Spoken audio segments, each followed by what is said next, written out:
What's up, guys? This is Anime Crossover. I'm back with a new episode of What If Naruto Was Godspeed Part 2. And if you did enjoy the video, give this video a like. If you're new to my channel, like my content, subscribe, and hit the notification bell for more crossover fictions. Now let's begin this new video.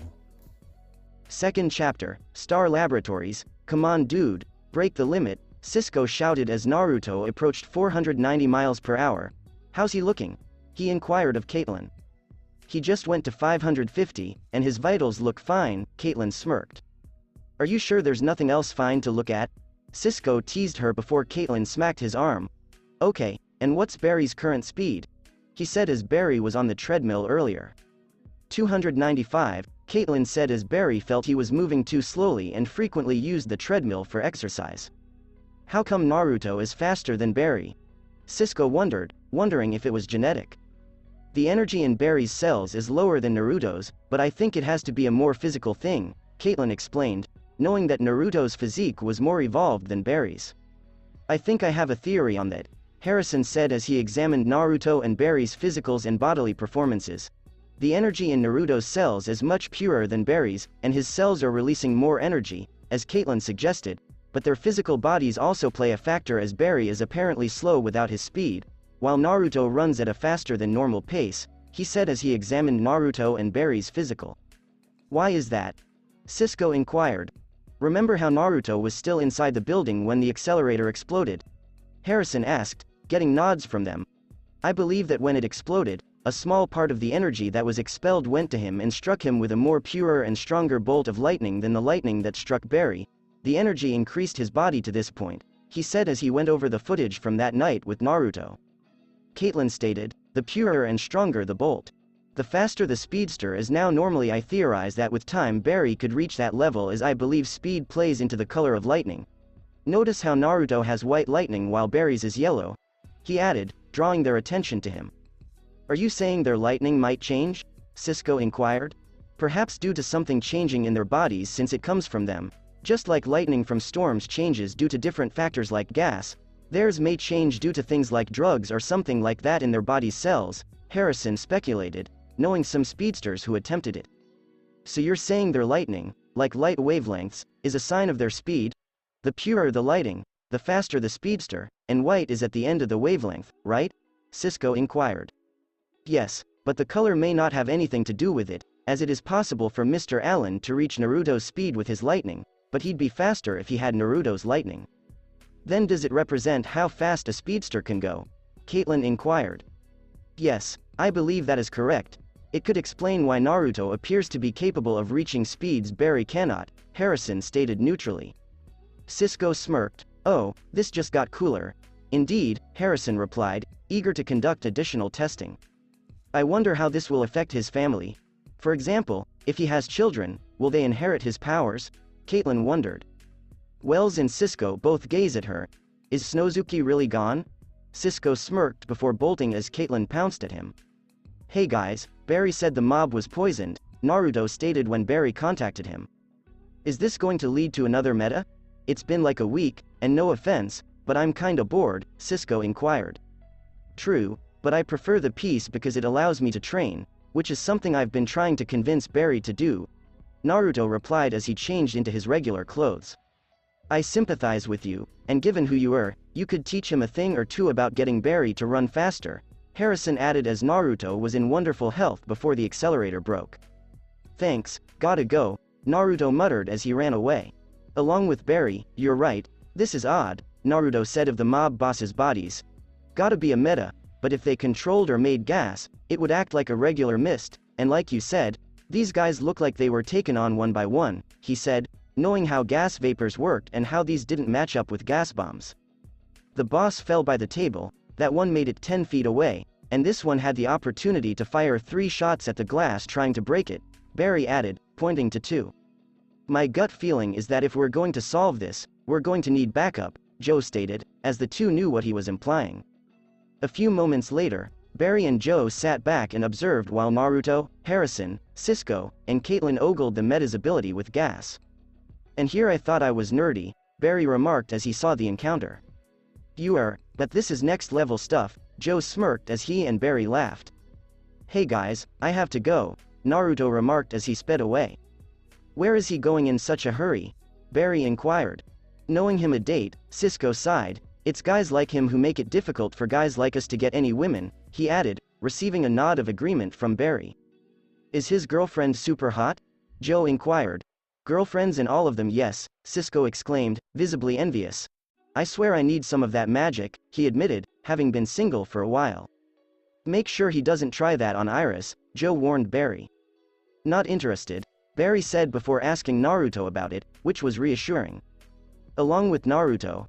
Hey, Naruto said, seeing Will climb out of the water after she finished her laps. Hey, Will remarked as she accepted the towel Naruto was holding. How's training? Still want to be an Olympic swimmer? Naruto asked, smiling, wondering when or if Will would remember him because she didn't know about their prior life when they came here. Great, and you know it, Will replied as she dried herself off and moved over to him, kissing him lightly. How's your mom? Naruto inquired, knowing that Will's mother worked for an electrical section of his mother's company and that Will worked with her among other jobs to support himself and Will. I still can't believe how much money that asshole took when he left, Will exclaimed as her father hurried out on them, taking a large sum of money with him. Hey, let's not talk about him, you know how worked up you get when you talk about him, Naruto said as he led her to the locker room and waited for her outside. Will entered the locker room, walked to the washroom, and blew her hair away from her face, oblivious to the slight static charge in her red locks. A few minutes later, during jitters, taking me to a place I work for food. Wow, you're cheap, Will exclaimed as employees received a food discount. I know, plus we couldn't go far because you have a shift soon, right? Naruto replied as they sat down. Hey Will and Naruto, right? Iris asked, wanting to speak with Will about her friendship with Naruto. Will inquired, how's it going? Hey, I heard about that blog of yours? About what? Naruto inquired as he sipped his coffee. Your honey bun obsession that Barry told me about? He asked as he set the cup down. I'm going to hurt Barry. The streaks, smart guy, the red and white streaks mysteriously saving people, Iris exclaimed. Have you considered naming them? Will said.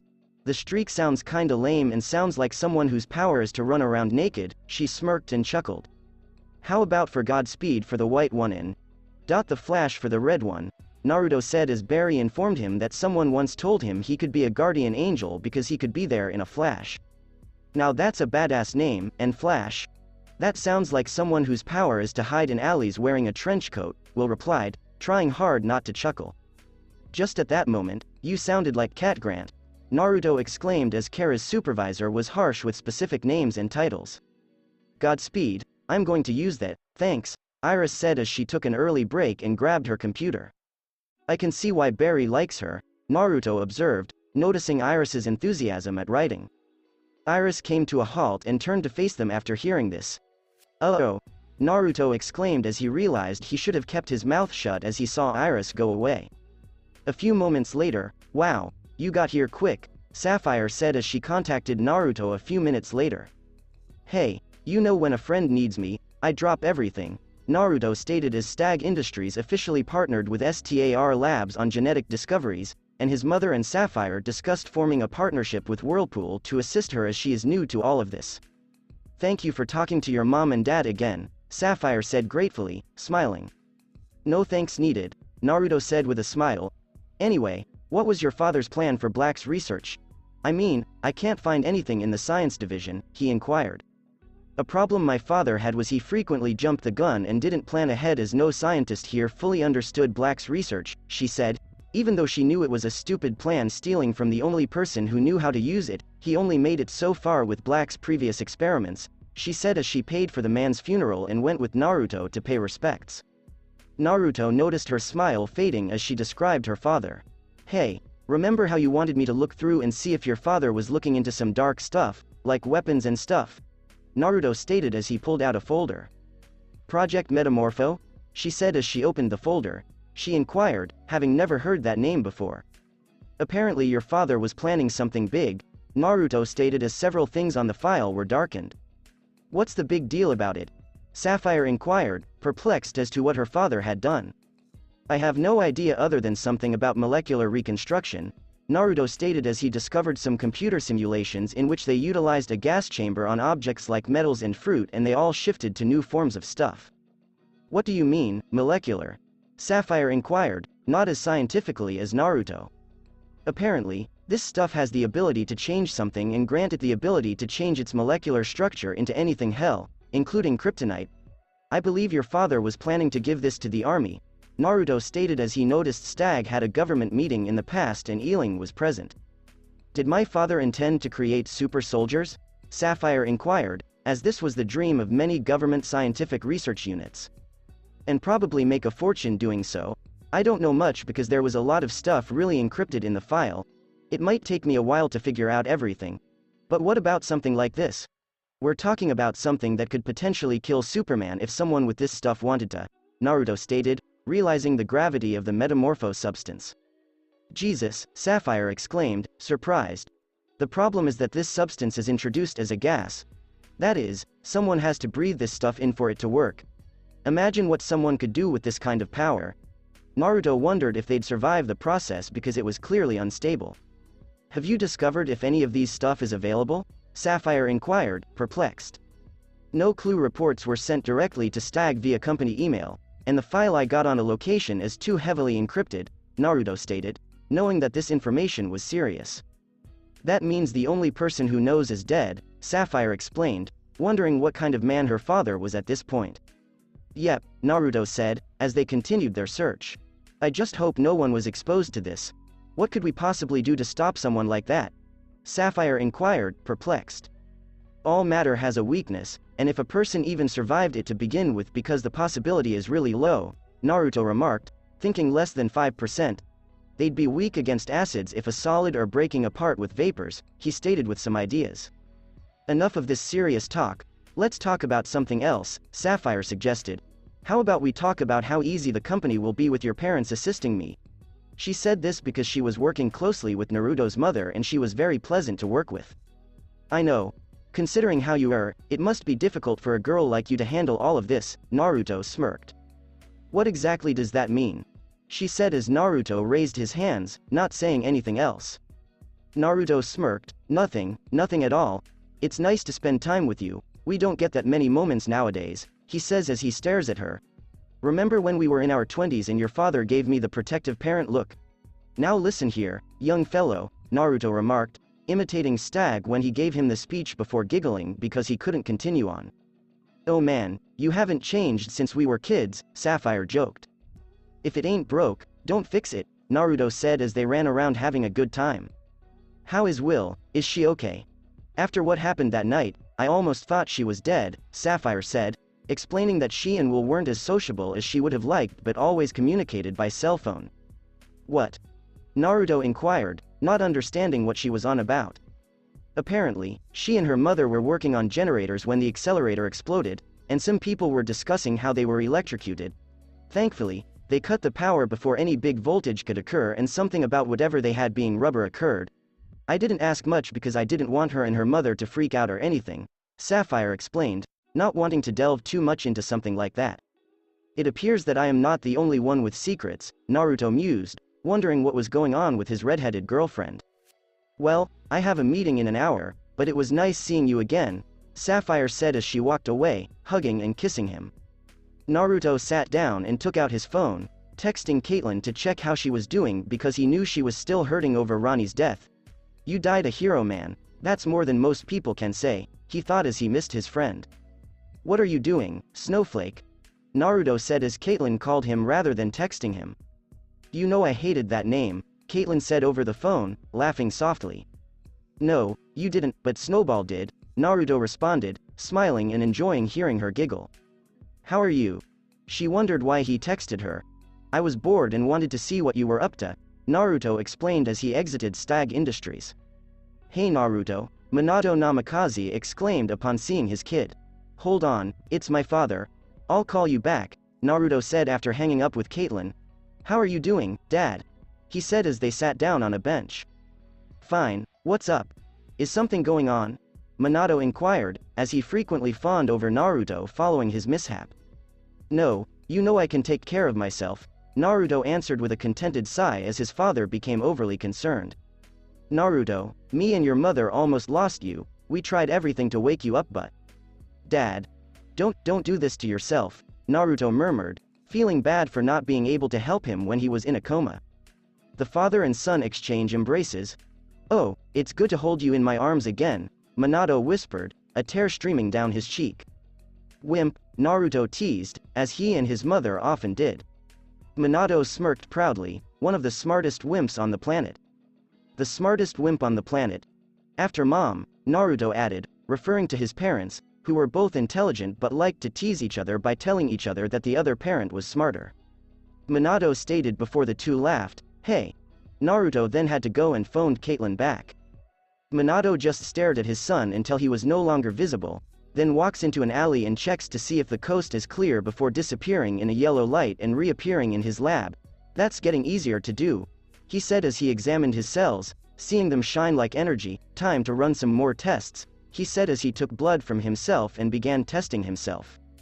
Two arms wrapped over his shoulders as he examined his DNA under the microscope. Hello, honey, Kushina replied, kissing his neck. How's Naruto?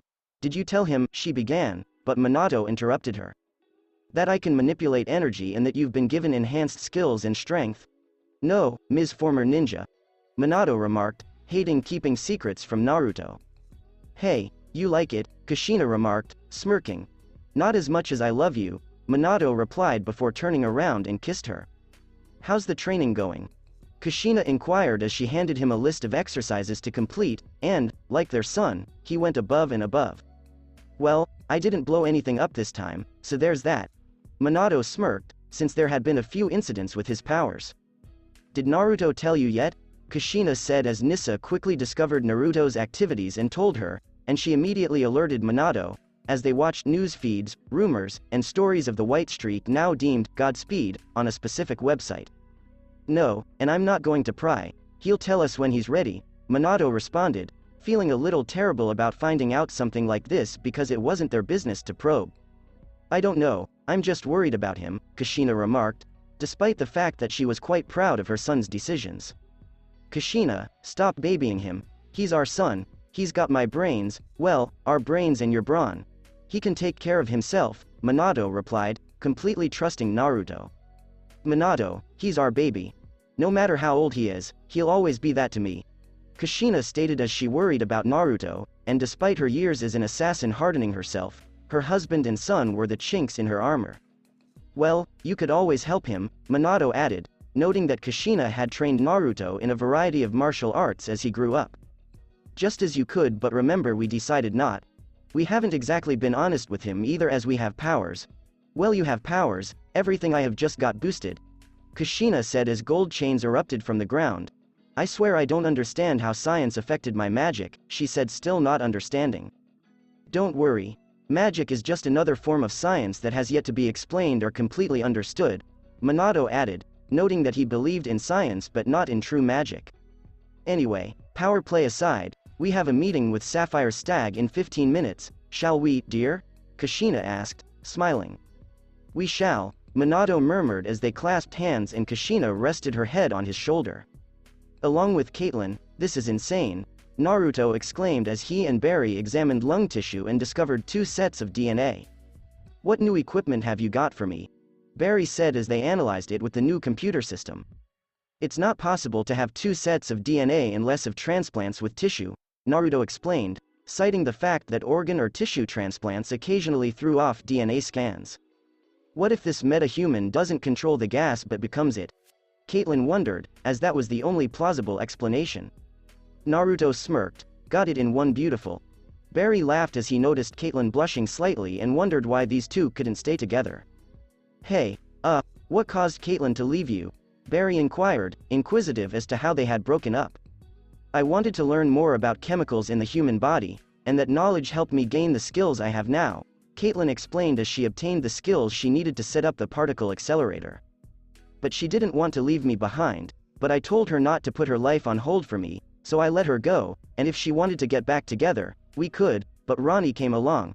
I still remember him joking about being a high-priced plumber, Naruto explained as he was fine with Caitlyn moving on from him. Caitlyn and him exchanged a smile before realizing their hands were touching and parting ways. Geez, it's awkward with you too, Barry said, relieved that he wasn't the only awkward person on the squad. Like with you and Iris. You two never dated, we have. Naruto explained that even if he didn't date, he still had lady problems. Please don't start, Barry begged as Joe did so. Alright, Naruto responded hurriedly, dropping it. What's wrong? Barry inquired as Naruto's gaze altered. Nothing. Why would you think something's wrong? Naruto smiled at Barry. Are you doing the nervous shifty eyes thing like you did something? Barry inquired. I may have inadvertently revealed that you had feelings for Iris, Naruto muttered as he braced himself for Barry's yelling. You what? Barry exclaimed, his rage fueled by embarrassment. I was talking to Will in jitters and didn't realize she was listening in as she left, Naruto apologized. Dude. Wow, and you used to say I was bad at keeping secrets, Caitlin replied, biting back a giggle. Barry stood up just as the police radio reported a chemical assault at the mall. You got lucky, I'll handle this, Barry remarked as he ran away. Barry, we don't know enough about what we're up against yet, and it's not safe, Caitlin stated as Barry took the suit from his locker. Caitlin, I have to go, Barry muttered, unaware that he had caused Caitlin to stop as her thoughts flashed back to the night the accelerator blew up. Naruto stared at her with concern, noticing her slight trembling and shaking hands. I'll go after him, he muttered, wondering if it would put her at peace. No, please. Could you stay with me for a minute or two? Caitlin said, her eyes welling up with tears. Naruto looked her in the eyes and nodded before turning around and hugging her, which seemed to calm her down. Okay, it's been 8 minutes and still no word from Barry, I'm sorry Kate. Naruto walked over to his locker and took his outfit. I promise I'll be back, Snowflake, Naruto murmured before kissing her on the cheek and speeding away as Caitlin glanced down at her engagement ring and remembered Ronnie. Naruto sped into the mall, recalling the attack occurred in the North Wing, before following Barry's remaining speed train through a door to find him gasping for oxygen as a bald man loomed over him. Hello, here to try and take me as well? I believe you have something more important to attend to, the man remarked before dissolving into a green mist and exiting out the exit door. Naruto hurried over to the gasping Barry and assisted him in getting up. As Barry collapsed between Cisco and Wells, they ran to STAR labs. I can't take a breath. He needs oxygen, get the crash cart, Harrison exclaimed as Cisco dashed out to get it. He has a fresh sample in his lungs, we need to extract it, Caitlin exclaimed as she dashed into the room. Barry, Naruto exclaimed as his vitals plummeted. Cut me open, the poison's still in me, exclaimed Barry, struggling for oxygen. This is going to hurt a lot, dude, Naruto muttered as Caitlin brought a pretty large needle to pierce his lungs and retrieve the gas. It's a small needle, you won't feel it, Cisco remarked, attempting to distract himself. You'll definitely feel it, Caitlin stated as she poked Barry with the needle, who gasped loudly. 1 hour later, you okay? Naruto inquired as they had just finished saving Barry and he was checking in to see how Caitlin was doing after her little incident. I'm fine, Caitlin responded, attempting to reassure him. Really? Because I have these things called eyes that indicate differently, Snowflake, Naruto explained, asking if he might assist. I went back to that night, Caitlin added, laughing. Naruto wished he knew what to say but couldn't because he was comatose at the time. Caitlin, I'm sorry for your loss. I miss him as well, he was like a brother to all of us, he remarked as he moved up and sat alongside her. You two are so cute and sweet, I think I'd get some popcorn and watch this soap opera, Barry commented as he awoke. The streak is still alive, Cisco declared. Do you feel as bad as you appear? Naruto inquired, as Barry appeared to have seen better days. My chest feels like that one time I smoked, Barry muttered, drawing a disapproving glance from Caitlin. Teen me lived for danger, he continued, as he made a number of bad decisions. This isn't funny at all, you could've, but I didn't, Barry responded, anticipating her response. Dude, that's not the point. We're fast, but we're not invincible. We just have extraordinary abilities, but we're men, Naruto stated, as Barry needed a reality check. Now that we have a sample, we'll get to work analyzing it, figuring out the makeup of the poison, and maybe figuring out his human identity, Harrison stated as he typed on the computer alongside Cisco. Or, at the very least, figure out how to stop him from turning into a mist. The mist, Cisco replied brightly. I have to get to the station, Barry stated as he stood up. Wells advised, you should be resting. I'll take him, Naruto responded to Caitlin, who preferred to be cautious and restrained. Has Snozuki been resurrected? Cisco yelped and ducked as Caitlin flung a pen at him. You never know, one of these days she might kill you, Naruto joked as Cisco hid. Oh please, she's harmless, Cisco remarked as another pen landed in his face. That harmless enough for you? Caitlin challenging him to respond. How did you ever date her? Cisco wondered, since he thought Caitlin was too severe, guarded, and quick-tempered. I got mad skills, Naruto stated, insulting Cisco from the start. You've proven that one too many times, Cisco observed of Naruto's shared bond with women. Alright, let's go, Naruto replied as he helped Barry up. CCPD Joe was in Barry's lab, going over papers involving instances in which the judge who was assassinated was involved. Joe, we were wrong. He doesn't control airborne toxins. He can really convert himself into toxic gas, Barry stated, as Naruto and Caitlin were correct. That's novel. A judge was the victim. We're going through some of her earlier cases, trying to find a connection. Joe noticed a familiar trend here, as he remembered making a similar connection before. It's too late now. I should have been faster, Barry claimed, viewing the judge's death as a failure. Don't think about it right now. Focus on the job. You don't want to know what I'm thinking. It's probably for the best that we go to dark places when we feel responsible for someone's death, Naruto replied quietly. As he moves over to the desk in front of the window, Barry sighs. My father has been imprisoned for 14 years in a 6x8 cell for a crime he did not commit. I couldn't save my mother, but I can save him, Barry muttered, his mind racing. Didn't I promise you we'd take your father out together?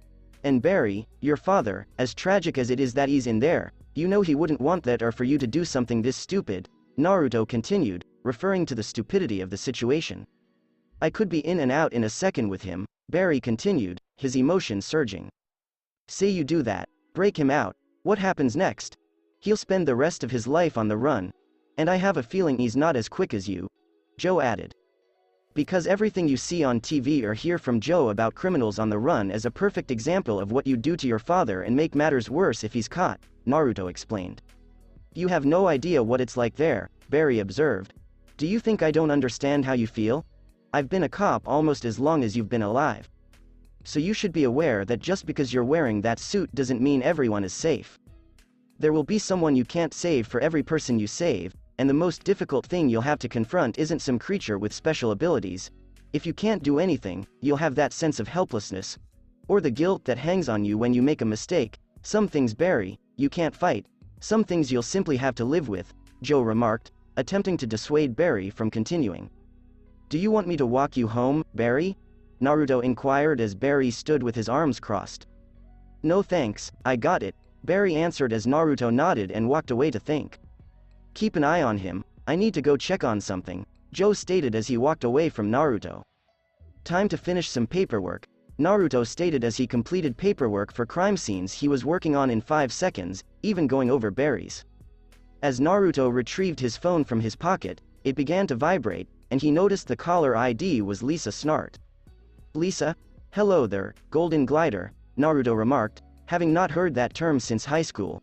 Hello there, Golden Glider, he added, as she wanted a nickname from him and she wanted Gold to be a part of it. You recall the nickname you gave me? Nice to know, Lisa replied over the phone, laughing. So, Lisa, what do you want?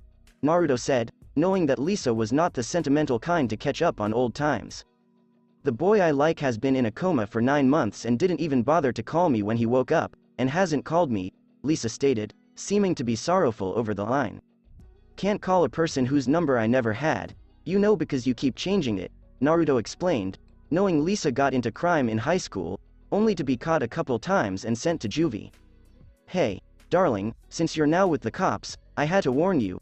Lenny's planning one of his heists, and I didn't want to see you get hurt later, Lisa stated as she hung up the phone. I swear I never understood that girl, Naruto muttered as he saved her phone number in his contacts. Lenny, what are you doing now? Naruto inquired, since Leonard Snart was a friend in high school who cared after Lisa but was not your typical criminal. I'm glad to see she still cares about me. I should look her up and catch up someday, Naruto added, recalling Lisa as his first high school crush. Catch up with what, Alan? Singh inquired as he entered. Where is Alan anyway? He's having some problems right now, Naruto explained, feeling uneasy at the time. Is that his mother again? Singh inquired, knowing about Barry's search in that case because he frequently saw the board in the lab, but knowing he couldn't stop Alan because it didn't interfere with his work or performance. Oh, and I'd like to run this by you. Me and Barry have access to STAR Lab's equipment and frequently get assistance in certain things the lab here might not be able to do, Naruto nodded. And my parents provided some equipment for us to use as well, he explained, knowing Singh was concerned about how Barry was receiving results without traveling to his lab. Thank you. I'd like to be kept informed on certain matters, Singh remarked, noting that Naruto's candor was refreshing. Oh, and that reminds me, my parents are looking into things for the officers, reinforced vests and stuff like that, Naruto remarked, explaining that his parents didn't do as much for law enforcement as they would have liked because they didn't want to produce weapons. Remind me to thank them for that as well, because these are my officers. I don't need much, nothing like rockets or anything, I just want them to be able to go home at the end of the day, Singh added, admitting that he sometimes wondered if he was too soft-hearted for this position. I'll tell them that. Get this, my girlfriend suggested something like RoboCop, Naruto added as the two chuckled, implying that Will was joking. That'd be a sight. Good night, Naruto, Singh muttered as he walked away. Naruto said, good night, Captain. After Barry left, Naruto decided to call it a night and go home. Naruto sped home, stretching before kneeling down to pet Kurama and fetch him his dinner, and he thinks about what happened today. Will and her mother may have powers, this metamorpho stuff is out there for anyone to take. This mist guy is on the loose, and now he finds out Snart is on his way or is in the process of planning a heist here in the city. I'll worry about it in the morning, he thought as he closed his eyes. The following day, Naruto accompanied Kurama to STAR Labs and walked by an entry to the pipeline, looking in where the treadmill was and seeing Caitlin sitting there as Barry came. You mind giving us a moment, he said to the Scarlet Speedster. Naruto enters the room and sits alongside Caitlin, saying, look who I brought. Kurama moved over to Caitlin and sat in her lap, pressing himself against her stomach. Caitlin smiles and rubs him, saying, look about yesterday when Barry. I got it, he had to leave. It's just that those were the last words Ronnie spoke to me before. She continued, gazing behind her at the door, as this was the last location she was with Ronnie before he died. My mother died 14 years ago, Barry decided to step in. I used to believe that the further I went away from it, the less it hurt, yet some days the pain is worse than the day it happened. Some things are beyond your control, Barry explained. For so long, I've been terrified to go into that hole, Caitlin explained, referring to how she avoided this door since it usually brought her to tears when she thought about Ronnie. What if we joined you? Naruto took her hand in his as Kurama merely looked up at them as Barry stepped over and sat on the other side of her. Here, he said, handing Caitlin a photo. He despised that horse, Caitlin explained before taking a swallow and rising up. Barry laughed as he glanced at the photo of Ronnie with bandages around his stomach and Caitlin laughing at him. He even signed it, never trust a horse, Ronnie Raymond. Caitlin stated as they opened the door and headed to the accelerator's entrance, I'm ready. She approached it carefully as Kurama strolled beside and sat down as she came to a halt. This is always going to haunt her, man, I'm telling you, Barry stated, knowing that expression in Caitlin as he seen it on himself after his mother died. Caitlin's one of the strongest women I know, and I'm confident she'll get through this, Naruto stated emphatically. He saved so many lives that night, and no one will ever know what he did, Caitlin added, referring to the fact that he died a hero's death and no one would ever know about it. We know, Naruto remarked as he walked over to her and hugged her. He was a hero, Barry replied, remembering Ronnie's name and wishing to respect the man. I didn't want him to be a hero, I just wanted him to be my husband, Caitlin says as Naruto embraces her and Kurama brushes his hand against her leg. Are you down there, you guys? You have to see this, Cisco remarked over the PA system. As Naruto and Barry hurried to the lab, he grabbed Caitlin. Naruto recognized the molecular structure and said, that's the chemical structure for hydrogen cyanide used in gas chambers. We know, but what's interesting is the sedative mixed in with the cyanide, Harrison remarked, displaying another scan. Of course, see if anyone was gassed the night the accelerator blew up. That sedative is given to criminals on death row before entering the gas chamber, Barry remarked, citing occasions in which certain offenders had to be put down by either gas or electrocution. That means this guy might be on the deceased list, Naruto explained, noting that criminals' DNA was frequently removed from the database when proven deaths occurred. I swear people fake their deaths all the time. Why was that a protocol? He asked Barry. We've got a match, Kyle Nimbus, Cisco remarked as he pulled up his photo. He said he had one more on his list, and I checked the arrest record. Who apprehended him? That could be his next attack, Barry speculated. Caitlin was attempting to say, Barry it was, but couldn't. Barry looked over the computer and realized that it was Joe who had caught him. Joe, he whispered, frightened for the life of his adopted father. Barry, I reverse-engineered an antidote to the toxin. Hopefully, neither you nor Naruto will need it, Caitlin remarked, pulling out an injector. Don't worry, I planned ahead. Check it, Naruto remarked, wearing his suit and covering his lips with a little gas mask. You made a mouthguard, didn't you get that from Optimus Prime? Cisco commented while watching movies with Naruto. If you're going to take something from a movie, it had better be something good. Besides, I just whipped this up, so it's a prototype, Naruto remarked, praying his mask worked, as he had only imagined it could prevent minor amounts of Nimbus gas. Dude, look at what it does to your voice, Cisco exclaimed as it slightly altered Naruto's vocal tone. Hey, Joe, Barry spoke urgently. Oh, I'm sorry, Naruto said as they dashed to the Iron Heights. They discovered Joe on the ground, twitching and gasping for air. Shit, Naruto murmured as he injected Joe, stopped twitching, and regained control of his breathing. They then looked up to see Barry's father peering through the window at them. Barry then made his face vibrate before returning his gaze to Joe. Go get him, Joe replied, smirking as the two sped away, stopping in front of Nimbus, who was on the street. So you've come to complete what the gas chamber couldn't? Nimbus inquired, a little bloodthirsty.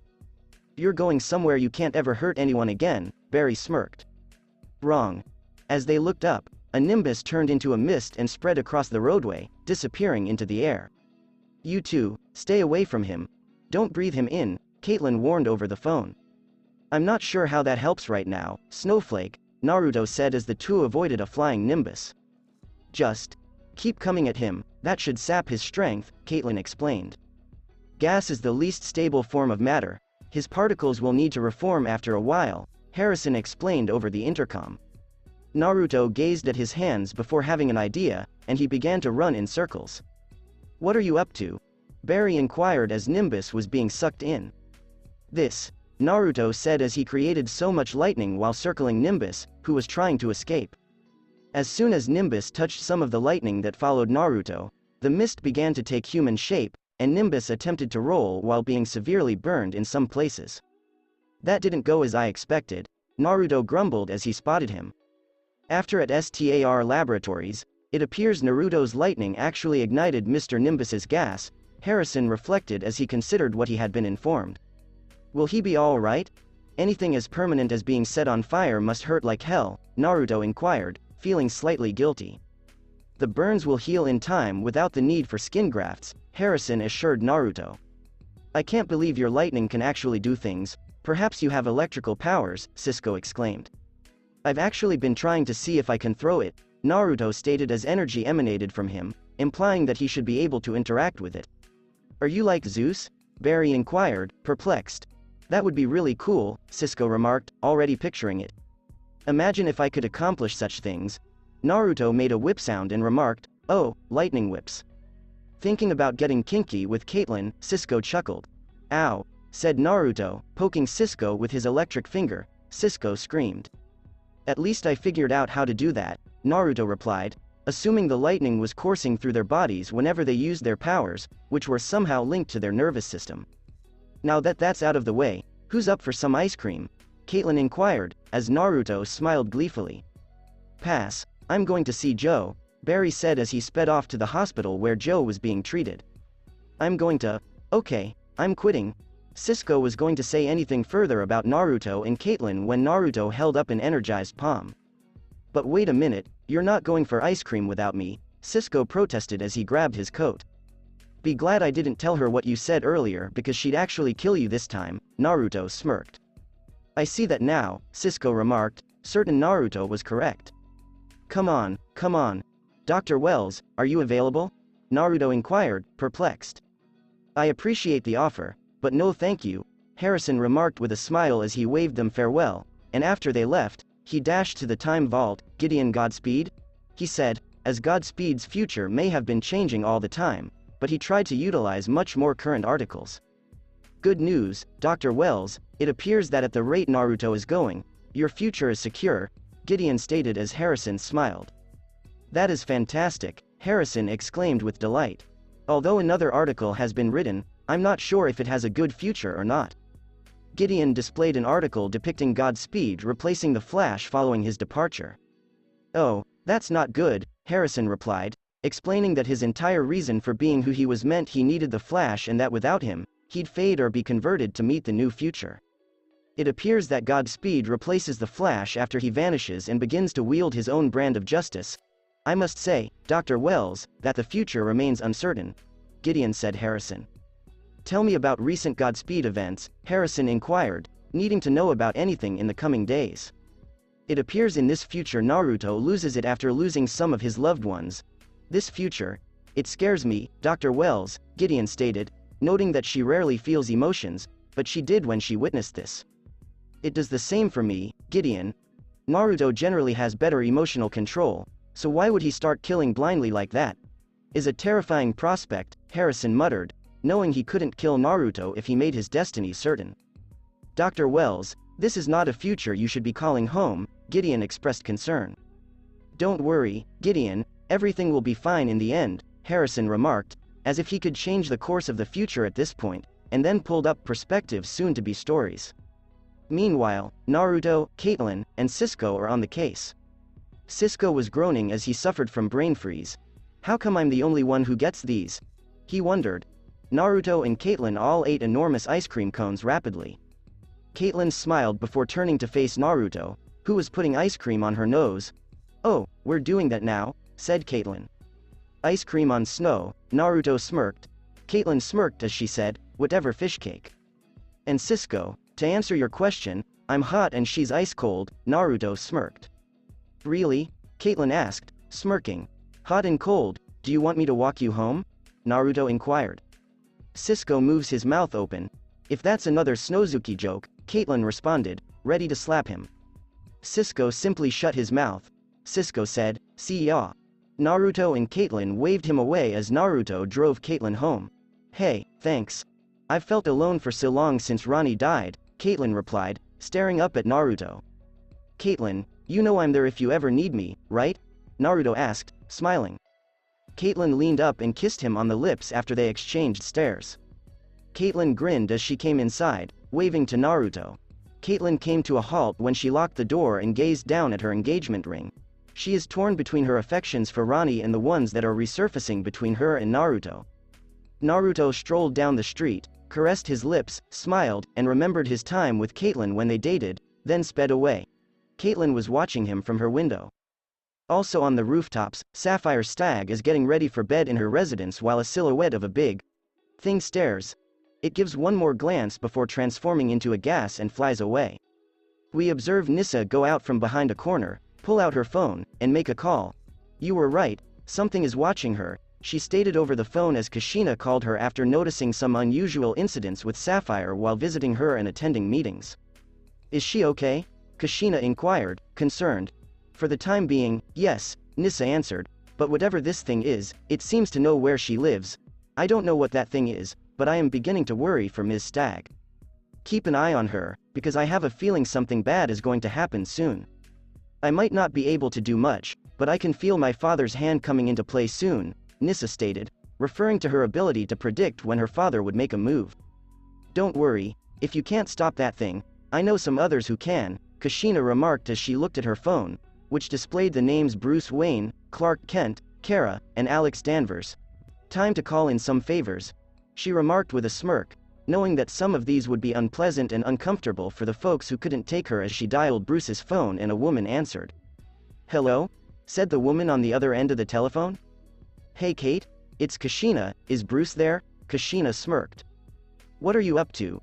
Naruto wondered as he stared at an old photo of himself, Leonard, and Lisa Snart from a diner a few years ago. Glad your father is in prison, Lisa. Glad I put him there. Naruto stated as he truly beat the father when Snart and Lisa arrived home after their father was too hard with them.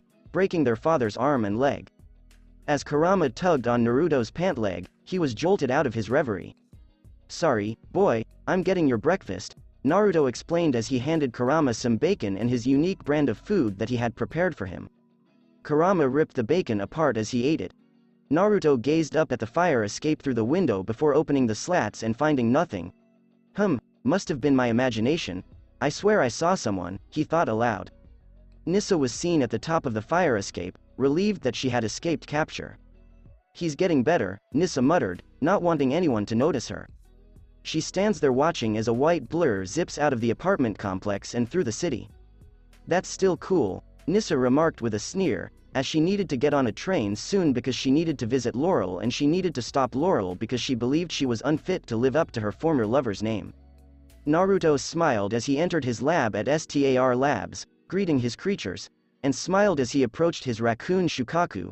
"Good news, Shukaku, you just got adopted," he exclaimed to his raccoon as he scratched his chin. "How do you adopt a goddamn raccoon?"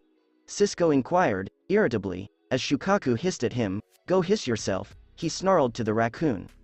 Shukaku attempted to jump out of Naruto's grasp, causing Cisco to yelp and Naruto to giggle. "Not funny, man," Cisco remarked as the raccoon chuckled. "Did it just laugh at me?" he wondered, terrified. "Who would want that thing anyway?" Barry wondered as the raccoon growled at him.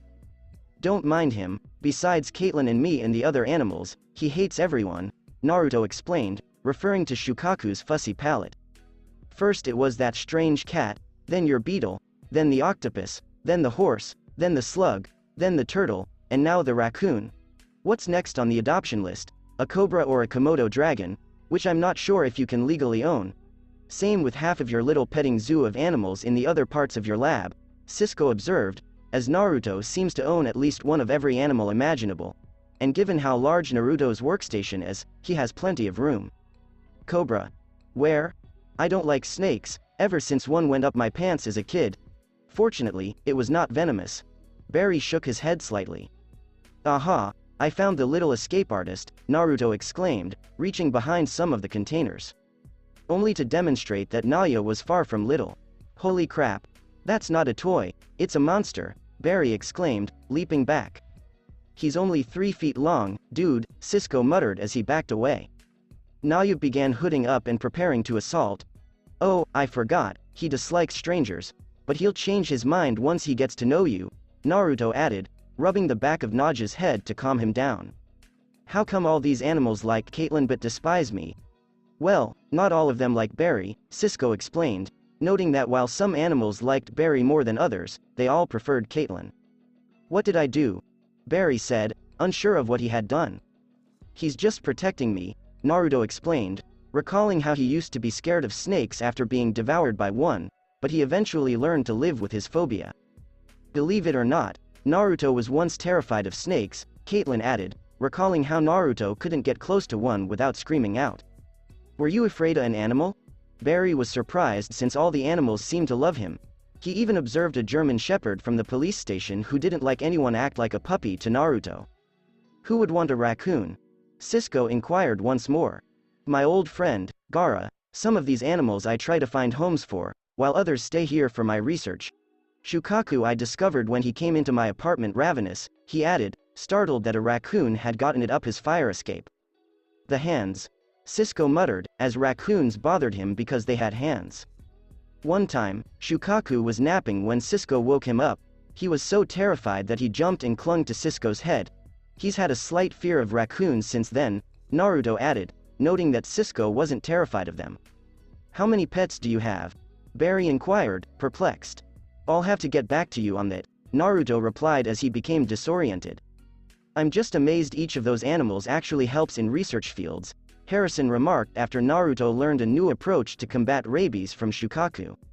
"I avoid the bug section because I am afraid of bee stings," Cisco explained, describing his aversion to getting stung. "When will this Gaara guy show up for that little masked bandit?" Barry inquired, perplexed. Naruto hesitated for a second. He's not, he's just an old friend and he's not in the city, he just finished the adoption papers, if he wants Shukaku," he added, missing his fellow Jinchuriki and hoping he was doing well.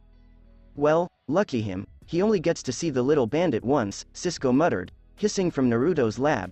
Please don't get a lion or a tiger, he murmured randomly. Naruto exclaimed as he shut the door to the feline section. You have a tiger like Mike Tyson, Barry exclaimed as he approached the door and peered inside, seeing the tiger before closing it as it screamed. I wasn't kidding when I said I had almost every animal. Shukaku, go back to bed. Let's hope Gaara wants you, Naruto replied, placing him back before grabbing Naya, who was hanging on his shoulders. And you need a bigger house, Caitlin added, smiling. So you've been to his house before, Cisco stated as he was sprayed in the face with water from a spray bottle. Okay, I deserved that, he said, since it was better than getting hit. While Naruto has a wide range of animals, his research saves millions of species of animals every day. Now, on to today's training. Multitasking, Harrison stated as he set up the chessboards, Naruto set up the operation game, and Cisco set up the ping pong. A few moments later, need to think, not just act, Barry, Naruto stated as Barry made a move that exposed his king. This isn't even remotely anatomically correct, Caitlin observed as Naruto stood there watching Barry go first for the multitasking training. You pinch the tweezers so you don't hit the metal on your way in, Naruto remarked as he beat Caitlin to the pieces, and she was now concentrating on Barry. That's not the point, Dr. Snowflake, Barry stated before being scowled at by Caitlin. He inquired, as Naruto did it to taunt her with the frigid shoulder. Perhaps they play doctor, Cisco suggested, throwing Naruto's empty operation toward Cisco, therefore giving Naruto the victory despite the fact that the score was 12-0. Naruto has essentially mastered the ability to multitask, but we are still pushing your mind to be able to test your speed as you do this, Wells stated while playing chess with Naruto. Checkmate, Naruto said, as he and Dr. Wells played it mostly for fun now that they both had as many wins as the other. Always the challenge, Naruto. You know, there were only two people who could challenge me in this game of wits before you, your parents, Harrison stated as Naruto's parents assisted him with the accelerator.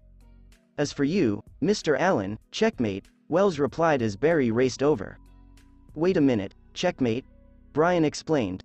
Checkmate, guess we still have a few things to learn, Mr. Allen. An alarm soon went off. Cisco stated, armed robbery at 4th and Collins. Just for the record, I crushed it at ping pong and operation, Barry stated as he and Naruto changed into their outfits. And I crushed your ass in your times in all three and still won, Naruto stated as they accelerated away. There can only be one, Cisco explained over the phone. Really, Caitlin remarked, looking at him, along with Naruto. I swear these guys are easy, Naruto remarked quickly enough that only Barry could hear and understand him. No joke, Barry added as all four men were thrown down, and he was quickly informed when a cop was shot.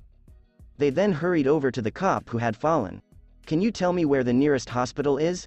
Barry inquired urgently. When Naruto returned his gaze to the crooks, he recognized the one who shot the guard in the leader without a face mask as Leonard Snart. St. Andrews is 7 blocks north and 2 blocks east. Call the and tell them they have an incoming GSW, Barry added, understanding the police jargon. Damn cops, Naruto exclaimed, knowing that he wouldn't be able to follow Leonard if the officers were so close. They soon heard engines revving as they fled on motorcycles, but their first objective was to transport the cop to the hospital. Later at the STAR laboratories, Leonard, that's almost as awful as Bartholomew, stated Barry. Joe added, Snart, ain't sexy either. You know this guy? Barry inquired, surprised. Yeah, his sister called me recently and told me he was planning a heist, Naruto admitted, feeling a bit bad. Well, that's not surprising, Cisco replied as Naruto glared at him. Every 6 months, Lisa informs me of what he's after so I don't get caught in the crossfire. Because that's when he goes after something, Naruto explained. How do you even know who this guy is? Joe inquired, perplexed as to why Naruto had never mentioned this. Me and him and Lisa go way back, we were friends in high school but I also helped put his father in prison for life, Naruto explained, citing their shared past. Can I get her phone number? Cisco stated as he pulled up the Snart family criminal records, groaning as Caitlin trod on his foot. Thinking with your lower head later, she added to get him to concentrate. Naruto presented them the information about Snart's family. Damn, dude, it says here that you broke 5 of his ribs, dislocated his leg, and shattered his arm, Cisco exclaimed, taken aback by what teen Naruto had done. Louis Snart was a jerk and a corrupt cop who was always venting his rage on his children. My parents let them sleep with us when they'd run away from their house and come over with bruises and black eyes, among other wounds. When he went too far and cut them, I lost my cool, and my parents finally had enough and phoned the cops. Nobody abuses my friends, not even their own family, like that and gets away with it, Naruto remarked, hoping Louis Snart was withering away someplace. Barry studied the report and had to agree that the guy deserved what Naruto did to him. What does Mr. Snart desire? Harrison inquired of Naruto, expecting him to know more. My guess is the Kondak Dynasty diamond, Naruto remarked, noting that Leonard was smarter than most people. Well, I don't see anything dangerous about this guy, so just speed in and knock him down, case closed, Barry calmly stated. Underestimate yourself at your peril, Leonard. He noticed us, so I'd suppose he's preparing for us on his next effort, Naruto replied, as if this were a game of chess. What's so frightening about him? We have super speed, he has nothing, Barry inquired. Leonard is astute, he plans for every contingency, and he'll take whatever he can get his hands on right now. I know him, believe me, Naruto responded neutrally. Barry, never underestimate your opponent. All it takes is a drop of knowledge to stop a wave of strength, and that's all it takes to make everything go downhill, he explained while attempting to teach Barry. Oh, so what's the deal with the officer getting shot? Brian inquired. Trust me, that wasn't Lenny, Naruto said, because Leonard didn't like shooting people unless he had no other option. What Lenny? Cisco said as Leonard got less frightening to him. He only lets me and Lisa call him that. He doesn't let anyone else call him that, Naruto said after someone called him that at school and he thrashed him for it. Are you saying he has a conscience or something? Regardless, a man was shot, Joe added while a man was still shot. No one knows Joe like I do. He doesn't like killing people, he's not a mass murderer, Naruto stated as he needed to stop Leonard. And here's the guy's name, the one who shot the guard, he said as he searched through the list of known convicts and handed the one to Joe. And how would you know? Brian inquired, his gaze fixed on the image. When Lisa calls me, she sends pictures of Snart's crew as a way to give me a heads up if I see one, Naruto explained, since Lisa cared about Naruto and didn't want him to get caught up in one of Snart's heists. Doesn't like killing people? Joe said again, making Naruto grunt. Lenny doesn't like the heat, he'd prefer just in and out, as few deaths as he can manage, Naruto said, explaining that while Snart is a criminal, he does not kill blindly like most criminals. In and out, Cisco laughed as Caitlin stepped on his foot again. Why do you only wear heels? He inquired, wincing in pain. For moments like that horndog, Caitlin explained, noting that shoes are a woman's best friend. Well, I'll give Sing a heads up, are you coming? Joe inquired. I'll meet you there, I need to make a stop, Naruto remarked as he dashed away. Scuba diving, you know, I'm really starting to think you like old movie cliches, Naruto said as he sat down next to Leonard, who was eating fries and pickled eggs. I swear you have crap taste, he continued as he sat down next to Leonard. Nice to see you as well. What's the matter? I didn't call, I didn't write. Lisa was worried about you when you went into that coma of yours, Leonard explained, adding that he wanted to see his friend but that one visit would be a straight trip to prison due to his criminal record. Are you looking for the diamond? Naruto inquired, as the two could read each other's minds. You know me so well, would you mind passing the ketchup? Leonard inquired, holding out his hand. I'm sure you've heard about the streak in Godspeed. I also know you well enough to know that you're probably prepared for them, Naruto added, referring to Leonard's habit of being prepared for external events. You really know how I think, Snart chuckled. It's good to see you. I hear you're working with the cops now, he remarked with a sneer. Any inside information you can send my way? He inquired, a sly grin on his face. Not a chance, and I know you. Whatever it is, you're ready for it, Naruto replied as he passed him the ketchup. You don't survive in the criminal world by being stupid, Snart replied, knowing Naruto was smarter than he let on. Look, just be cautious. Lisa needs you, you're the only family she has left, Naruto remarked, not considering the father to be family. Don't be concerned about me. I can handle myself. Just don't come in my way because Lisa will kill me if I hurt you. But remember, you and your family are the only others I consider to be family, Leonard stated, since he would never rob Naruto's parents. You're confident. What gives you the idea that you can handle these two heroes? Naruto inquired, knowing Leonard was not one for fake confidence or bluster. That would be telling. Leonard stated as he met with a high-tech illegal arms dealer. Please don't die, okay.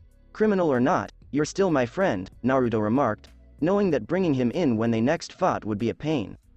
This is me we're talking about. It was nice to see you again, Snart stated as he completed his meal, placed money on the table, and went away.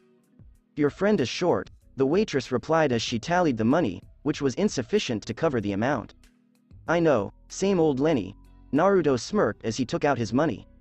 1 hour later, so that's your new toy, Naruto grumbled to himself while on the phone with Caitlin and Cisco, who were sending him the schematics via his phone. I'm so sorry, Naruto, Cisco remarked as he prepared to stop a speedy. We can talk about it later, I have to go, Naruto responded, knowing Leonard was in the observation stage of one of his routine heists.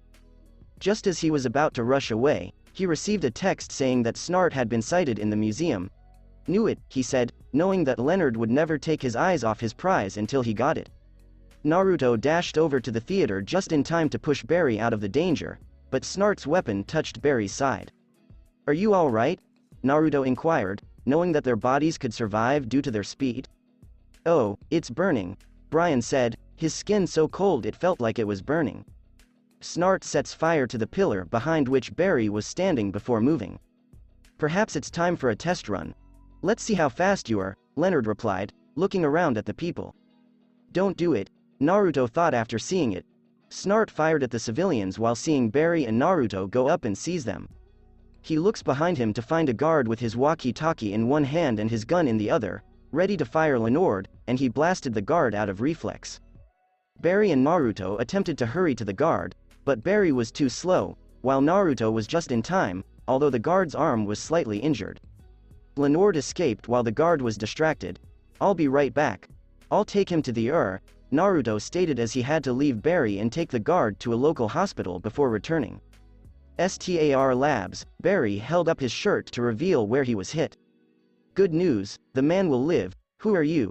Naruto said as he approached a well-dressed blonde woman.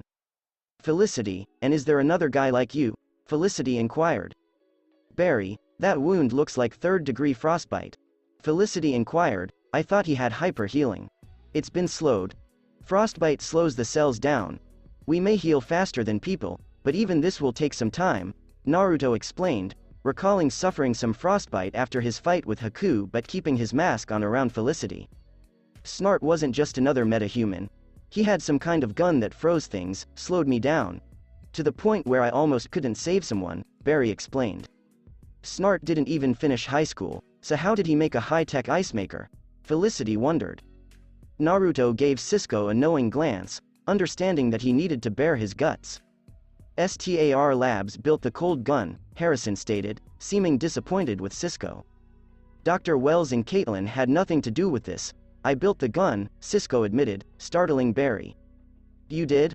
Why? Barry inquired, perplexed as to why he created it. Because speed and cold are diametrically opposed. Temperature is measured by how quickly the atoms of something oscillate. The faster they are, the hotter it is, and when things are cold, they are slower on the atomic level, he explained. And when there is no motion at all, it is called absolute zero, Naruto concluded as he researched and discovered various speed theories in order to better comprehend his abilities. I designed a compact cryo engine to achieve absolute zero, and I built it to stop you or Naruto, Cisco explained, referring to the fact that it was built to stop them both.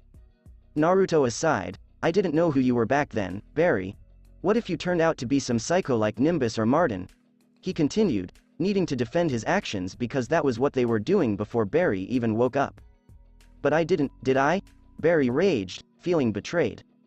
We built the entire structure you're standing in to do good, and it blew up. In the aftermath of that, you can understand why Cisco would want to be prepared for the worst, Caitlin explained. I understand that, but what I don't understand is why you didn't tell me what you did, because after everything we've been through, I thought you trusted me, and I thought we were friends, Barry stated angrily. We are Barry, and I understand why he did what he did, okay, Naruto remarked, as he understood Cisco's reasoning. I mean, if he'd just told me, I could have been ready, but instead a man almost died tonight, Barry raged. And thanks to us, no one died, Naruto stated solemnly. Barry exited the room. So, who is she exactly? Naruto asked, pointing to Felicity. Oh Felicity, smoke pleasure, Felicity smiled. Not wishing to jeopardize his identity, Naruto said, Godspeed. Oh my god, Felicity exclaimed, recalling Oliver's early days as the Arrow. You realize you're famous, right? You're like a young Bruce Wayne, Cisco stated to Naruto, unsure how truthful that comment was as Naruto stared at him. Yeah, I know who you are, the son of Kushina and Minato Namikaze, the heir to Whirlpool Incorporated, among 500,000 other things, Felicity remarked, not realizing it was him until Barry spilled the beans. Naruto snarled. What did I say? Felicity inquired. He doesn't like it when people only know about him through his parents and the company, Caitlin remarked, explaining that he didn't like being defined by his parents. Kinda like Caitlin doesn't like it when people only know about her through her mother, Carla TT Dang, can't ever get her last name right. Cisco remarked, getting struck. I swear is abusing me all you know how to do, he asked her. Caitlin simply grinned, making him shudder. Felicity works with the Arrow, Cisco explained, drawing a what the heck expression from Felicity, who had already spilled the beans to them. So, how is it working with the Arrow? Does he have friends? What do they call themselves? Hammer, bullet, spatula? Joked Naruto. Peeved, yeah, why don't we just give ourselves super names with what we have on us? Cisco said. Okay, so his name is kinda lame, Felicity said, thinking it could have been better. Aside from shooting arrows and wearing a different costume, this guy is kinda like Batman. Just kinda like a downgrade, Cisco added, adding that he adored Batman and occasionally hacked into Gotham's GCPD to view reports on some of his tech. Downgrade? I'd say the Arrow gets along just fine, Felicity added of the green-hooded hero's manner. All he has is a bow and arrows, whereas Batman has just about everything. The Batwing, Batmobile, etc. If this guy has enough money for his high-tech arrows, then why can't he get stuff like that? Naruto wondered as he removed his mask. And then there's the whole domino mask thing, like dude, everyone can see the rest of your face, you think covering your eyes and part of your nose is going to protect your identity? He added as Felicity chuckled, recalling Oliver's face paint. Works for Robin. Wait, is it Nightwing now, or both? Cisco asked, since the name of the Bird Wonder had changed several times and there had even been reports of replacements. I just say the world is full of idiots, and you'd have to be one to fall for those stupid masks, Caitlin stated as she colored over a newspaper with Barry's face and he perfectly matched the Flash. Felicity chuckled, wishing her team was more like this because they were all so serious. Now that we've established that we're all super nerds, let's get started trying to find this ice maker, Naruto remarked, knowing Leonard would be hiding and had set up various safe house sites in case he was ever discovered. I don't suppose you could give that Lisa girl a call, Cisco teased. Hey, don't go there. Besides, she keeps changing her number. Naruto wasn't even sure the number he saved was still valid, and he didn't even know whether Lisa was in town. Cisco pondered his next words. Choose your next words carefully, Naruto remarked, staring at Cisco. Shut up, Cisco muttered, appreciating his own life.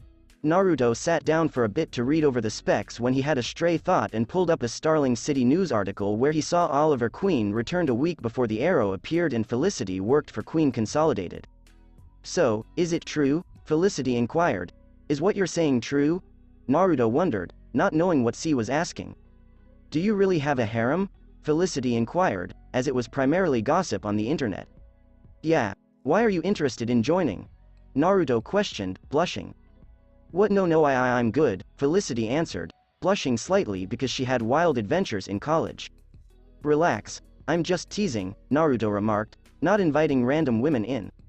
After an hour, as Felicity and Naruto enter, we notice Barry exercising on the treadmill. Felicity said, Barry, what are you doing here? You should go back to your hotel and get some sleep, Barry remarked, pausing. You should, too. Not go back to my hotel, I meant get some sleep. Barry is seated on the treadmill. I can't. Every time I close my eyes, I see that man's face, screaming in agony. I have to go faster, Barry said, adding that the only solace he had was knowing the man was alive in the hospital. It's not your fault, and it's not Cisco's, either.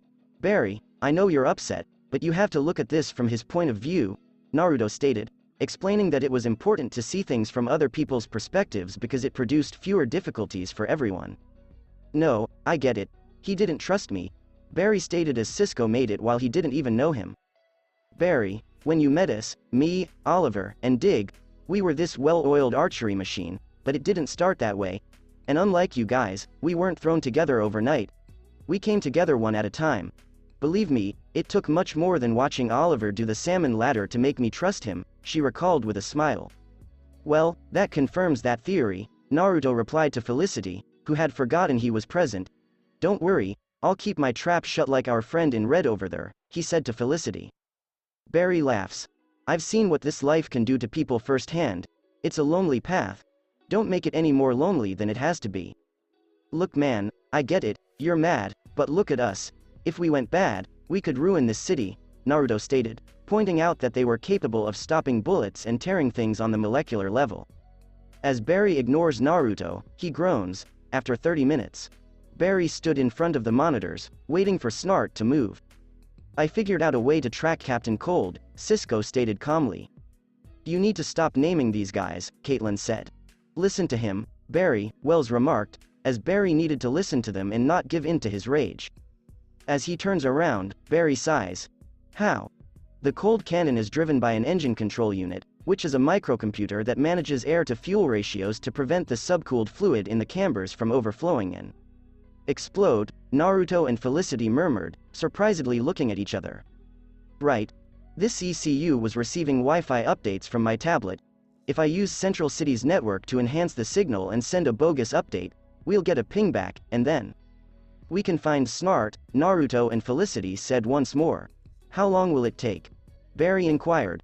Well, first I need to hack into the network, so I don't know, 30 minutes, maybe. Cisco explained. I can do it in less than one. I'm the fastest woman alive when it comes to hacking, Felicity stated as she popped her fingers before shaking her hands in pain. Ow! That wasn't as badass as I imagined, she exclaimed, having never broken her hands before. Alright, I'm in, Felicity smirked. Are you kidding? Caitlin exclaimed, stunned. Alright, I'm sending the updates, and we're connected, Felicity remarked, letting her abilities do all of the talking. Network is triangulating the location, Cisco explained as he attempted to isolate the position. We got him. Caitlin explained. Naruto interrupted her, saying, heading for the train station. Yeah, how do you know that? Caitlin inquired, perplexed as to how he knew. Because no one knows Snart like I do, and if he's leaving, he's got what he wanted, Naruto explained, knowing this was Leonard's plan. As Barry dressed, there came a gust of wind. When we put our minds to it, dude, nothing can stop us, Naruto stated as he dressed as well. Barry didn't say anything but touched his earpiece to turn off his communications. Oh, you turned off your earpiece. How are we going to communicate? Cisco inquired. I don't feel like talking right now, Barry muttered as he drove away. I'll leave them on, Naruto answered, knowing that going in blind was a horrible idea. A few moments later, I swear people always want to be on the train to do this dumb macho fight on train shit, Naruto stated, referring to the fact that fighting on a train has been something that many people have desired to do because it has been in many movies and cartoons. He and Barry stormed the train. There's nowhere to hide, Barry declared firmly. I swear, Naruto thought, as his observations and quips were valid. I hadn't seen you before. Does your mom know you're out past your bedtime? Leonard inquired of Barry.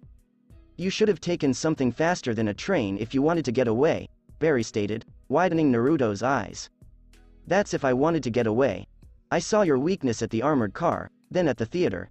See, while you're busy saving everyone, I'll be saving myself, Leonard stated, aiming his gun down, stopping the rails and causing all the carts behind them to derail.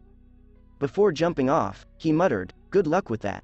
Everything came to a halt for the two of them as white lightning flashed in Naruto's eyes and yellow in Barry's. They began to accelerate while rescuing the people. Naruto grumbled as he slid onto the ground, looking at his leg, which had been slashed, while Barry lay on his back, grunting in pain as Snart shot him in the back. Pretty quick, kid, but not quick enough, Snart replied, pointing his rifle at Barry. Snart smiled and replied, thank you. For what? Barry inquired, perplexed. You forced me to up my game, not only with this gun, but also with how I think about the job. It's been educational, Snart explained. Wait. You say you like challenges, so where's the challenge in this? Naruto inquired. Cisco said with a gun-like device, drop it. Snart didn't have a chance to respond when he turned around to find Cisco, Caitlin, and Felicity holding something. This is a prototype cold gun, 4 times the size, 4 times the power, Cisco threatened. I was wondering who you were talking to, Snart replied, looking at the flash and wishing him good luck. Hey, unless you want a taste of your own medicine, Cisco stated boldly. Your hands are shaking. You've never killed anyone, Snart observed as he recognized Dread. There's a first time for everything, Captain Cold, Cisco remarked, eager to go to any length to protect his pals. Snart grins because he likes the name. Cold, I like that, he remarked, smirking. Cisco stated solemnly, I will shoot you. Snart points the gun away after a brief tense period. You win, kid. I'll see you around, Snart remarked, as he was willing to toss the dice but couldn't foresee what would happen because fear made people do weird things. Cisco responded, still aiming the gun, hey, leave the diamond.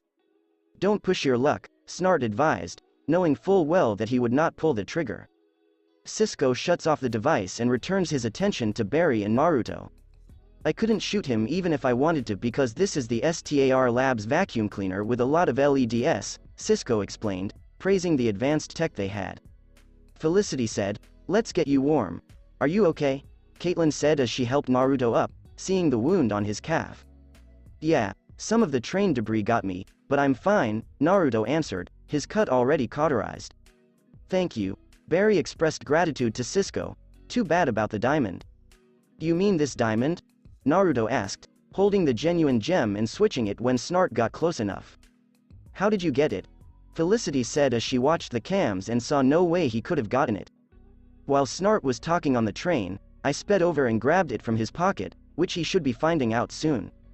They can hear Snart yelling in wrath. Now, Naruto remarked with a smirk, knowing that not even Leonard was aware of his pickpocketing skills the entire time. You hang out with some bad kids in high school, you pick up things, and I am one hell of a prankster, he remarked, ironically as Leonard instructed him how to improve his talents. You guys go to STAR Labs, I have someone to see, Naruto remarked, limping for a moment. But what about, Caitlin came to a halt when she saw Naruto's cut heel completely. What about the diamond? Barry inquired, noting that it needed to be returned. Don't worry, I've got it covered, Naruto remarked as he dashed away. After an hour, we observe Naruto drinking his coffee at a cafe before someone covers his eyes with their hands. Guess who? Lisa purred as she spoke directly into his ear. As he turned around, she removed her arms and kissed him.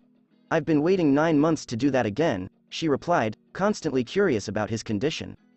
Hello, Lisa, you're still as beautiful as ever. I've been waiting 9 months to see you, and that's all? Not even a present? You mean like this?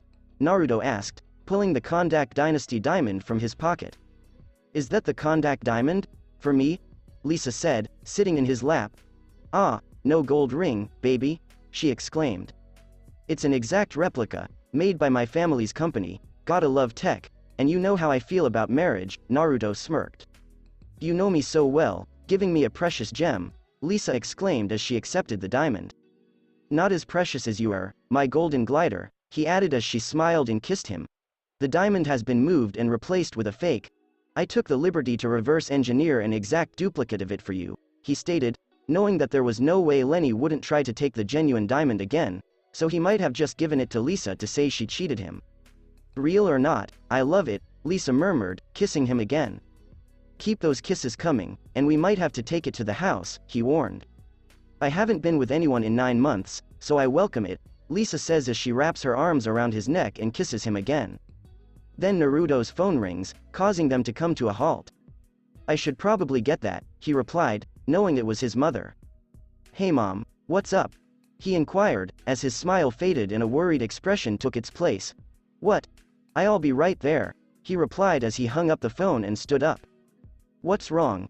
Lisa inquired, concerned. That was my mother, Sapphire had been kidnapped, Naruto explained. Later, we see him standing in Sapphire's office, which has a massive hole in it. Someone made that, Naruto replied, having seen Superman do it enough times to recognize when it was done by a human. Barry and Joe walked in and whistled when they saw the hole. We got the footage from the security cameras, and you won't believe what was on it, Eddie said, holding a tablet. Naruto was wary of Eddie as his thoughts returned to his time in the Speed Force. Flashback. What is that? Naruto inquired as the Speed Force transported him to a place filled with darkness and evil. This is the negative Speed Force, a disgusting polar opposite to myself, where negative speedsters draw on negative emotions and darkness, the Speed Force in Kakashi's form explained. What does that have to do with me? Naruto inquired. Because I am here to warn you about a certain negative speedster Eobard Thawne, stated the Speed Force. He is a man who has broken all the rules that a speedster has. Rules? Naruto inquired, having never heard the term before. He went back in time and murdered another speedster's mother. Speedsters are prohibited from tampering with the time stream, the Speed Force stated. Then why haven't you punished him? Naruto inquired, knowing that the Speed Force was involved. For a time, he was connected to us, but when his connection began to waver, he created his own Speed Force, the Speed Force explained. It is difficult for us to pinpoint him because his connection to the negative Speed Force allows him to hide, as it is our opposite, making him invisible to us. So, what other rules do they have? Naruto inquired. Never tamper with the speed inside of you because you may be able to use it to try and convert it to energy, but never try anything to push it past your limit because the Speed Force in your body is like a muscle that can't be forced into something, the Speed Force said solemnly. And I'm going to venture a guess and say that with this negative Speed Force, you were never made like you are? Naruto inquired. No, Eobard Thawne made it so he could travel back in time without the speedster of his time knowing because only speedsters connected to us can feel others, the Speed Force replied, explaining that all speedsters were linked to the Speed Force because it is what powered their powers. Naruto was aware that he needed to exercise caution because the Speed Force appeared to be a force of goodness that responded favorably to positive feelings. Okay, what powers do I have, and the lightning on this guy is yellow, why is mine white? Naruto asked as he gained speed and noticed someone running behind him with gold lightning.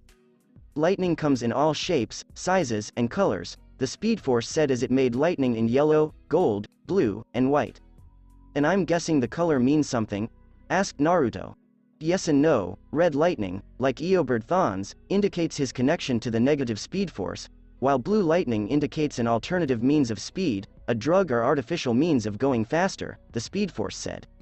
So my lightning is basically white because I'm fast? Naruto inquired. Yes, you're faster than most, but that doesn't mean you're the best or that no one can beat you, the Speed Force remarked, wanting him to have and understand humility. Okay, what about powers? What do I have? Naruto inquired.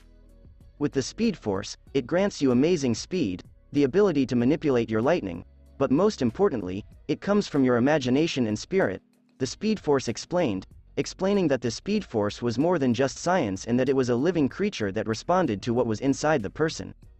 Flashback concludes.